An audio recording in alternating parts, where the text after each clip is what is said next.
All right, so the attack begins. On November 3rd, 1914, the British launched their attack. Plan was simple, right? Move in under cover of darkness, take the Germans by surprise, and seize the high ground.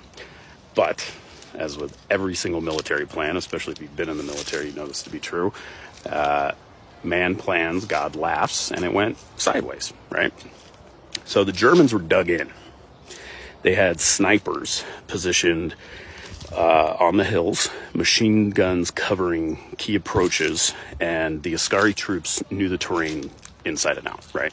So they spotted the British advance early, and by the time the attack started, they were already prepared. And the British climbed the slopes. They faced insane gunfire. Visibility was low, the heat was insane. The Indian troops, which were unaccustomed to the altitude and terrain, they struggled really badly. Communication started to break down, and then the British found themselves completely pinned down by the Germans in Askari. Germans didn't just hold their ground, though. They soon counterattacked. Using their knowledge of the land, the Askari flanked the British, forcing them into a chaotic retreat. By the morning of November 4th, the British had been beaten back. They suffered over 100 casualties, and the Germans took next to no losses. Very, very minimal losses. So what does this mean?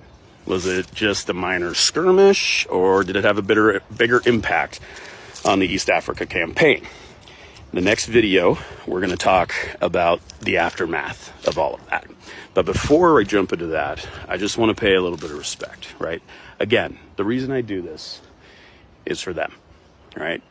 And not all of them died in the war. Some of them, were Canadian and moved here because of the war they fought here. Some were British. Some were airborne. These are people that believed in the cause of routing out fascists, which somehow have come back. And, I think it's more important than ever to pay homage to these sacrifices and try our best not to get sucked into another conflict where we have to bury the people we love again, okay? Everybody here deserves respect. That's why I'm telling this story. You guys are wonderful. Stay tuned for the next video.